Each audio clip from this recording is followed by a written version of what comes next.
and good morning, good afternoon, good evening, and for some very, very late in the evening, and for some very, very early in the morning. It's great to be able to have a discussion with you today on some of the efforts that we're undertaking in UNGGIM. What I'd like to do is I guess do this presentation in two parts. I just want to very, very briefly just go through a bit of a background of what is UNGGIM, United Nations Committee of Experts on Global Geospatial Information Management, a bit of background on that and our activities, and then focus in more on some of the issues and challenges that we see in terms of the Sustainable Development Goals and what that means in terms of delivering geospatial information to assist in that process. So let me start. First of all, what is UNGGIM? And I'll be really brief on some of these slides because you will be able to get to see these and read the detail. It was created in 2011 by the Economic and Social Council. It's basically the peak intergovernmental organisation under the UN umbrella to meet and discuss issues on geospatial information management. And it tends to be represented by countries that are typically your heads of your national mapping, cadastral, geospatial information organisations within countries. But a unique thing about UNGGIM, it's not just member states. The representation also includes as observers international organisations, private sector and other entities of the UN system. A key thing is about not the technical detail of what geospatial is able to do, but trying to look at some of the higher level policy, governance, frameworks, methodologies and other sorts of arrangements to make accurate, reliable and authoritative geospatial information available to support global development. Why was it created? Often a lot of people sort of ask this question back in, I guess, around about 2007, 2008. A lot of challenges for governments, national governments, on how they deal with geospatial information. A lot of this was just a lack of recognition, a lack of awareness, policy not understanding where evidence-based decision-making can come from and how you sustain and maintain your national geospatial infrastructure. And second to that was a growing representation of what the private sector is also able to do now, and obviously with technologies and capabilities that we're seeing emanating from Google obviously originally, but how that's been driven and changed over time. And governments, including my own government when I was in Australia, really struggled as to what we do in terms of accountability and liability if our data is not trusted, if it is not maintained and is not sustained. So those were some of the original genesis behind it. A key message was that when you talk about the industry that we're in geospatial Earth observations and other data, is that government can't do it alone. Business and the private sector can't do it alone. But if we work together, we actually get a much, much better outcome. And that's certainly one of the main mantras that we've got within UNGGIM. It has some strengths. You talk about UN system and UN entities. I've only been here for 4 years, but I guess if I could share some of the major strengths is that it has global convening power. It has the ability to bring people at a high level together, to bring delegations, country representatives, industry, the private sector together to actually talk through a lot of issues, both at the policy level but also at a more technical level across different thematic and subject areas. So that's been a real strength and continues to grow quite remarkably, I might add. The other thing it has is the ability to integrate regions. We're not all the same. Every country is different, regions are different, and processes and capabilities and capacities, as we all know, are very, very different. And one of the strengths that we've been able to do is bring regional representation, and in fact now 5 committees of UNGGIM together across Asia Pacific, the Americas, Europe, Arab states and Africa, and they contribute to the global process. It's also an integration of communities of different areas. Geospatial is very broad, but it picks up on a lot of thematic areas, and also particularly around Earth observations and these sorts of other capabilities. But important, when we created UNGGIM, particularly as it sits in the statistics division, was as an outcome about integrating geospatial with statistical information. And I'll touch on some of that in a little while. So that's another key strength. Just now, in terms of some of the substantive topics that we cover, you know, what's the sort of technical detail that we talk about? And I guess, and I'm not going to go through this in any detail at all, but if I put up the technical agenda for our last meeting in August 2015, you get a flavour there of the type of activities that we're working in as a global community. And I'll touch on some of those briefly now as we work through the presentation. I guess one of the big things for us, and this originated back in 2012, was considering positioning and geodesy, and in particular the global geodetic reference frame, and sharing data, sharing methodologies, and looking at how countries can get their geodetic positioning and infrastructure up to a much better level of resolution over a period of time. And that evolved into actually a UN General Assembly resolution that was passed in February last year, 2015, that was taken forward by Fiji, and the ambassador of Fiji, Peter Thompson, delivered this to the General Assembly, which was endorsed last year. So that was a major message on what you can do in terms of convening power, and you bring your community together on topics of need. Another one, as I mentioned, is this integration about statistical or what we more term socioeconomic data with geospatial information, which typically tends to be more environmental orientated data. And the fact that what we're seeing across many governments around the world is this growing continuum of them merging together in a number of ways.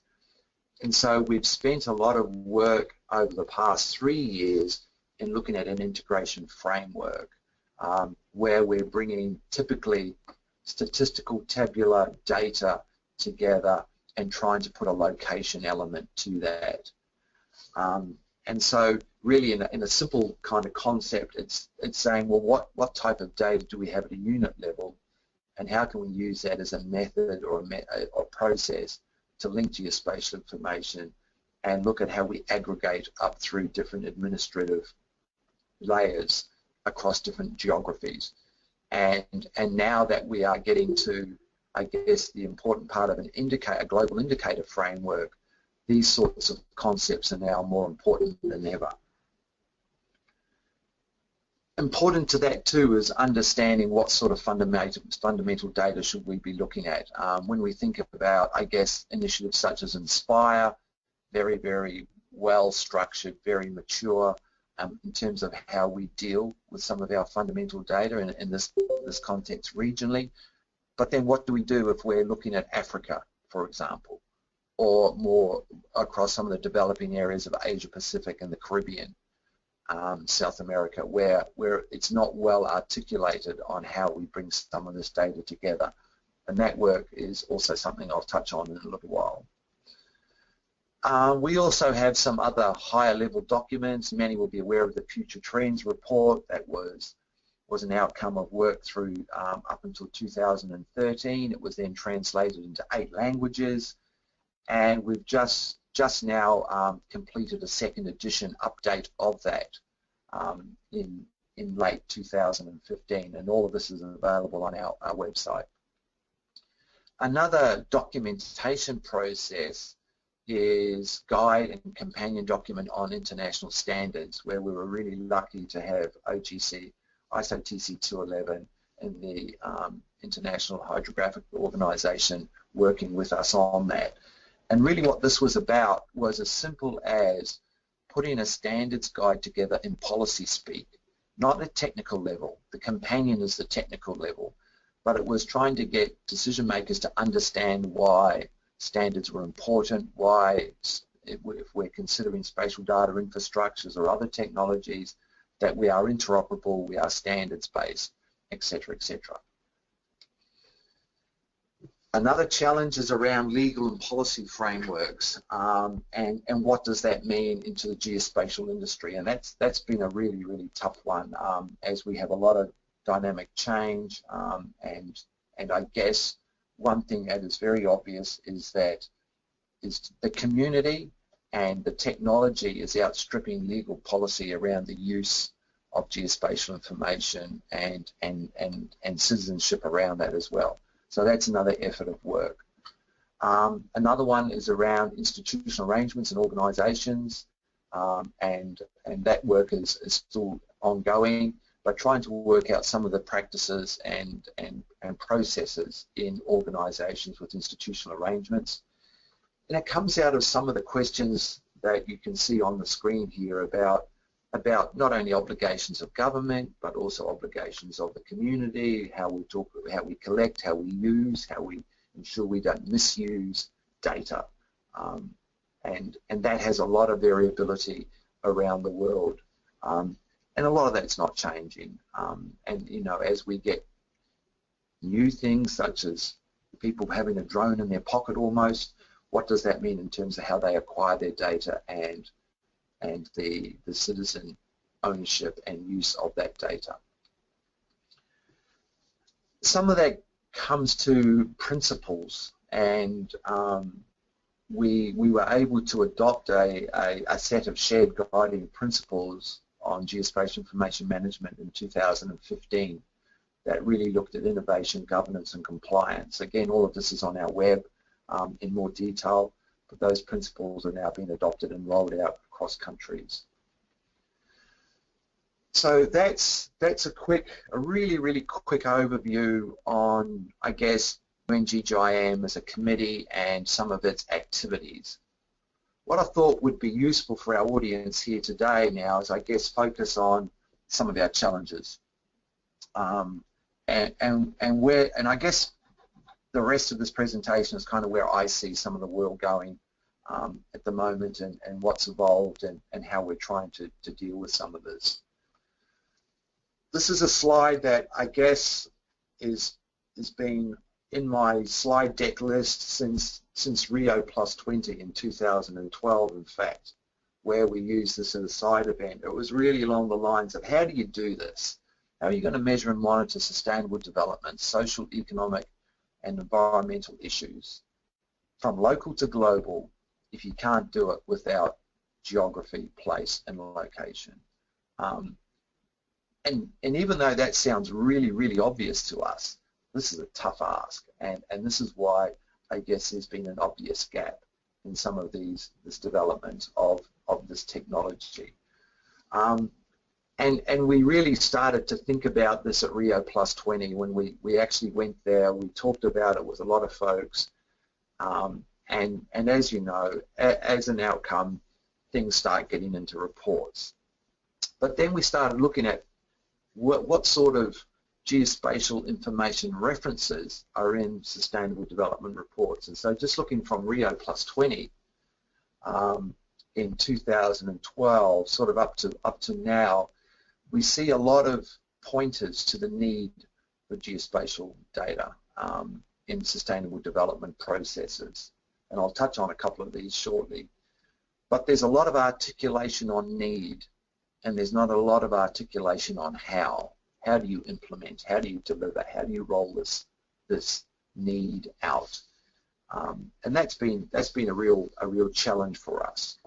So going back to Rio Plus 20, it talked about the importance and need of reliable geospatial information, of Earth observations and other information to help in assessing some of the development challenges we have. So I guess that was the starting point. Rio Plus 20 was the starting point on a new post-2015 development agenda. It was the point in time where the UN created the Open Working Group to develop a set of goals and targets.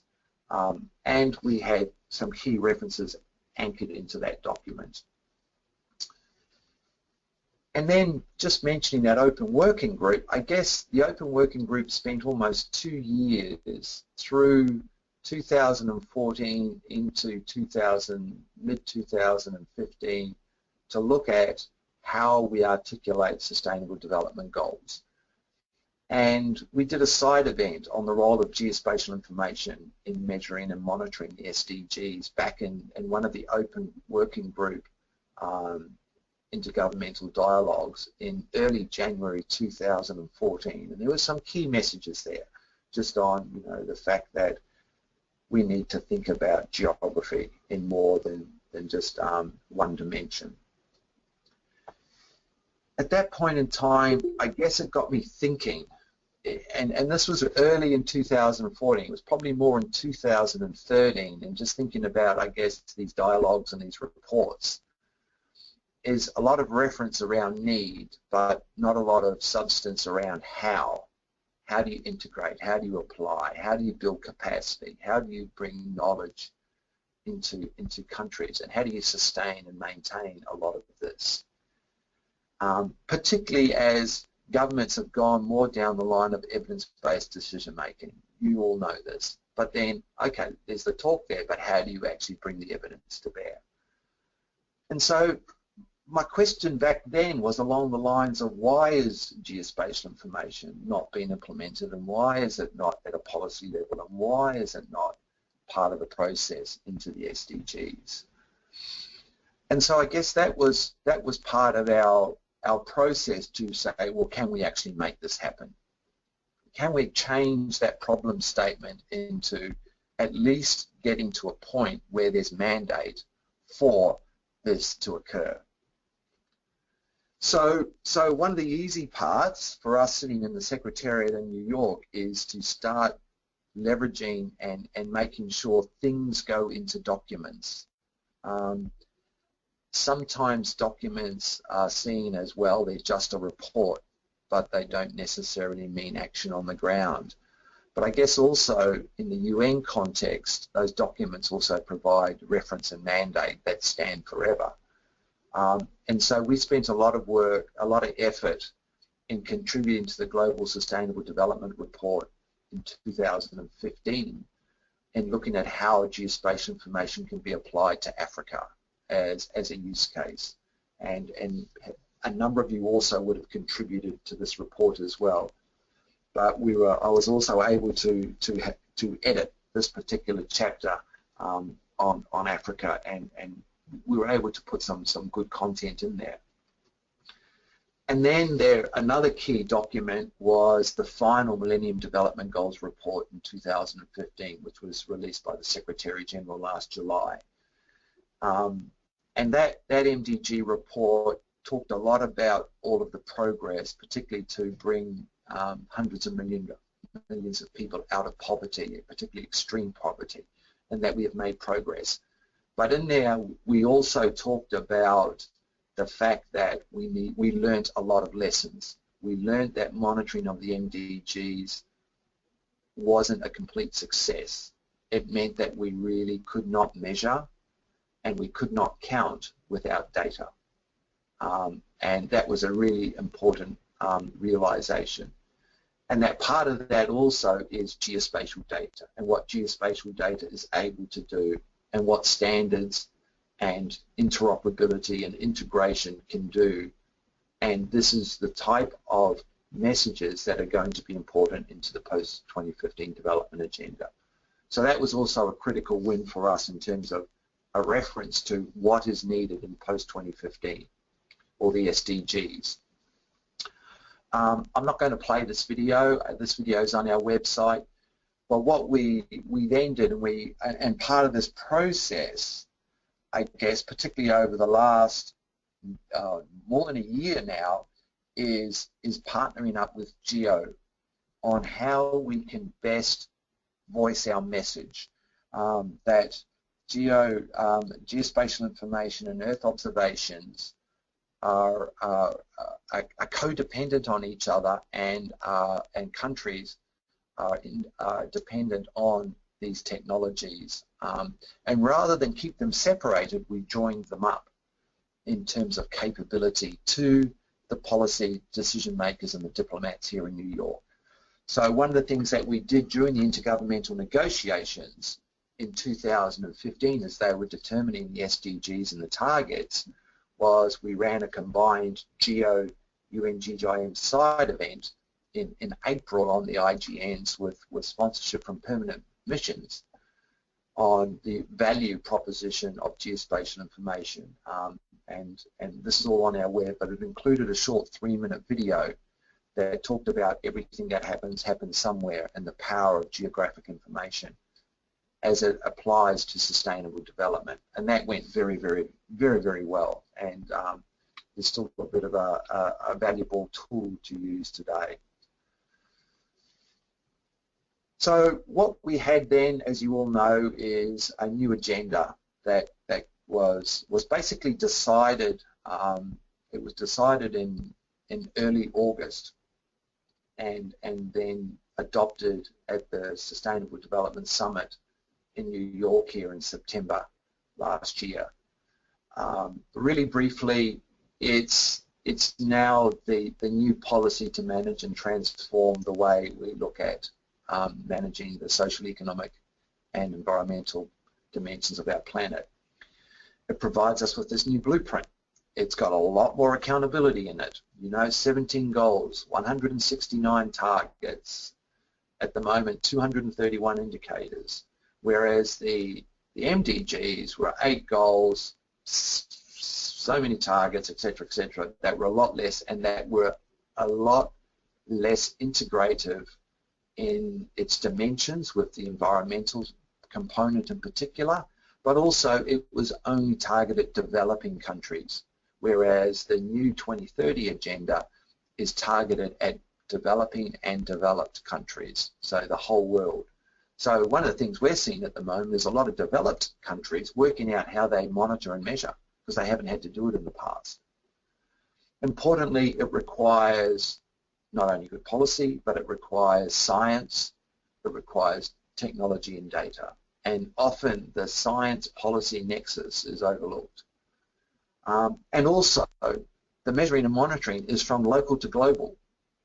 It's not just about bringing global data together, it's actually about national and local circumstances, and this idea of disaggregated data changes that dimension quite considerably.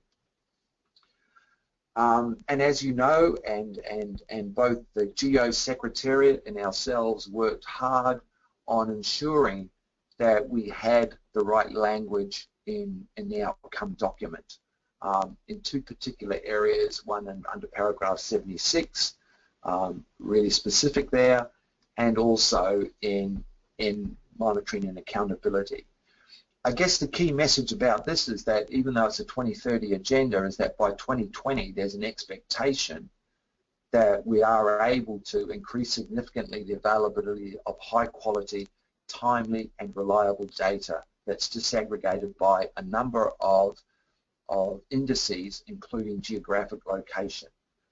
So on one hand, what we do is we have the need here and the fact that we need to exploit the contribution to be made by geospatial and Earth observation, but to actually turn on some of the how we need to do this. We need to do this across disaggregated areas and across characteristics that are relevant to national context. So in other words, countries need to decide on how they do some of this as well. So that's given us our mandate, our blueprint for what we think about geospatial and Earth observation. So that's the starting point. That's the baseline that we need to think about. What was really interesting, we had our 5th session of the Committee of Experts, which started on Wednesday, the 5th of August, here in New York. and the outcome document was agreed on at 7:30 p.m. on the Sunday before. It went a long time, but I guess our USG came straight from those negotiations, straight to opening our GGIM meeting, and talked about the new agenda, and talked about I guess that text, and the fact that an interagency expert advisory group on the SDGs is tasked with preparing a global indicator framework, but that it needs to think about how geospatial fits into that, what the geographic context is. And I'll cover some of that in a moment as well. So that was a key point in time for us as an intergovernmental process as well. So again, I won't go into this in too much detail, but some of the actions that we took out of that was to have a couple of member states represented on the IAEG SDGs to help in the indicator framework process, and also looking at fundamental geospatial data themes that are able to contribute to measuring and monitoring. Importantly, we also created 2 other new working groups, and this is a bit of a side topic, but they are kind of related. One was on geospatial information and services for disasters, and this was around how some of the other contributory outcomes in 2015, including the Sendai framework for disaster risk reduction, and obviously COP21, fit into the SDG process and with geospatial information. And another one is the application of geospatial information related to land administration and management. Again, getting back to land, and I'll talk about a high-level forum we're convening on that in ADIS shortly. So there's some of those outcomes. So we have this agenda. We have basically now a process where measuring and monitoring from local to global will be, at this point in time, and it will be determined next week at the 47th session of the Statistical Commission, the Global Indicator Framework we hope will be endorsed. At the moment it's sitting at 231 indicators. For those that are familiar, most are green, but there's a few that are still grey. In other words, not really well known. And we have our defined 169 targets and goals. And I would propose that the major national data inputs that goes into that process will come from geospatial information, earth observations, and statistics. All of the aggregation and reporting up at the highest level will go through the national statistical organisations. But there is much opportunity for input data to come from our communities, particularly in a lot of variables that are not well understood in terms of statistical processes. So some of the sustainable data for sustainable development would really be predominantly those 3 important communities. And as I mentioned, informed by good science, technology, and policy in terms of that data delivery. So what does that really mean in terms of I guess, that data itself? And this is really, you know, a pretty high-level slide about, this is a policy slide here, about understanding dynamic information over space and time. And how do you consume all of this information that's floating around, so to speak, in different organisations and in different systems to be consumed by an indicator framework? Or another way of looking at it is, can we take a whole lot of available data that's being collected and managed and sustained in national organisations, and can we tune it or repurpose it into what's important for these indicators? So this is my, and this has not been seen by anyone, so feel free to critique it. I've just worked on this over the last week or so, was trying to say, well, how do you articulate, I guess, the real world, and taking the 2030 agenda, these local to national social, economic, environmental conditions and circumstances. In other words, you know, it talks about what countries will report on into that global frame and the goals themselves. And countries choose how they will go about doing that. But what's the data, or how can we look at a data-driven approach for some of that? So I guess, again, and I'll use the term data inputs and the national information systems that could potentially support some of this. And again, this slide is being put together for a policy perspective, and you'll understand a lot of this, but it's just giving an indicator of, if we look at Earth observations and monitoring, both in situ and otherwise, and the type of data that can be captured, recorded, reported, maintained over space and time, that has a lot to offer. What is typically the national spatial data infrastructures within countries, or whatever they may look like, our framework data, also has a key role to play. At the moment, within the statistical organisations, they have their accounts and their administrative registers and other data, which is primarily the main contributor at this point in time. But obviously, when you look across those data inputs, there's more to it. And what we're seeing too also is other sources of data now that are both formal or official and non-official. And that's really challenging the statistical community at the moment. Is other sources of information that are not official statistics, and I will add that geospatial is part of that, it's not official. How do we actually make some of this more integratable into the process? So then we get to the metrics for measuring and monitoring, and the requirement is that data is compiled and disaggregated across income, gender, age, race, etc., and also geographic location, so that those data inputs then need to be harmonized across or compiled across those disaggregated metrics. And then in terms of national data integration, the official aggregation of the indicator framework will be the responsibility of national statistical officers, and they will be responsible for the integrity and validation of what they contribute into those indicators. So those national indicators will come together within the UN Statistics Division into the global indicators, and then obviously up and reporting, we think at this stage on an annual basis, into some of those global outputs.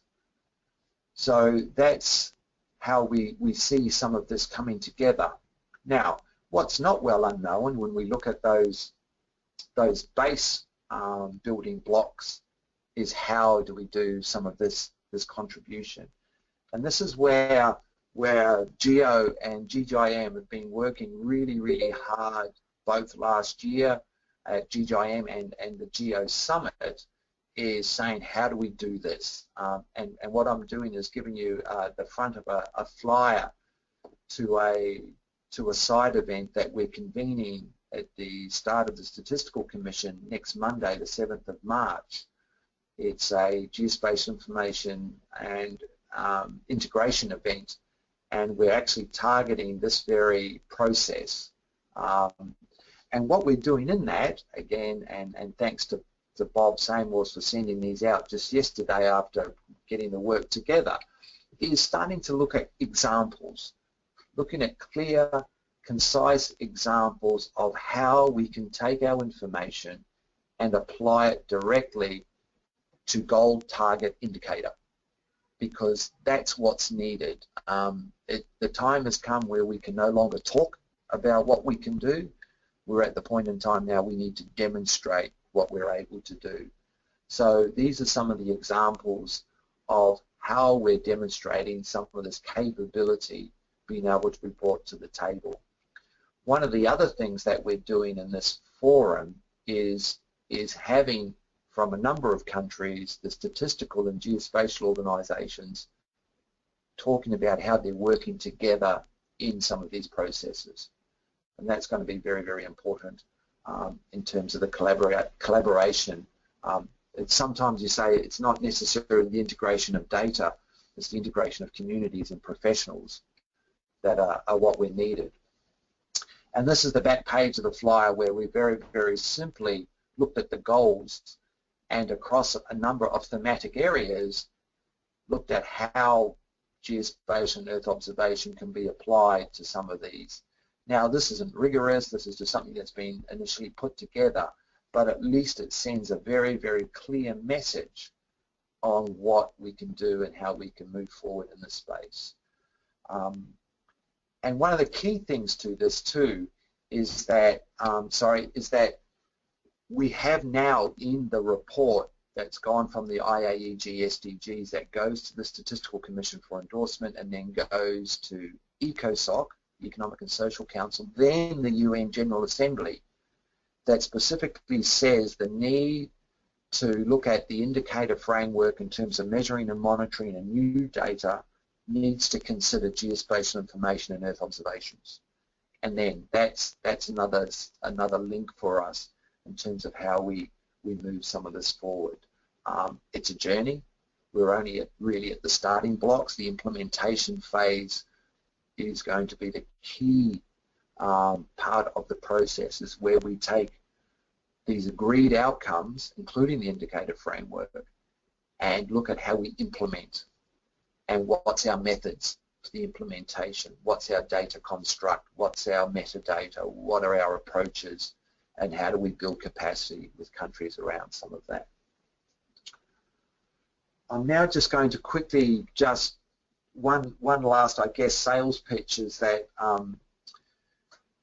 we are having our next high-level forum. This is really our global conference where we bring both the member states but also international organisations and private sector together. Our first 3 high-level forums were in South Korea, Qatar and China, and our next one is in Addis Ababa in Ethiopia at ECA's headquarters, and it's framed around land governance for the 2030 agenda, where we will be looking at, I guess, the land components and capacity building for particularly aimed at Africa, but it's a global forum and that's coming together very, very nicely. And that will include a ministerial segment, and at the moment we have interest from 12 ministers and confirmation from a number of those already. So if folks are able to attend that high-level forum, I'm just putting that on the calendar for you. I'm done, so I hope that's been of use, and happy to take some questions as well. As I said, this really is a journey. It's been evolving, and I'm sure that when we get to 2020, we'll be looking at things slightly more differently and in a different light. But that's our journey as we move forward over the next few years.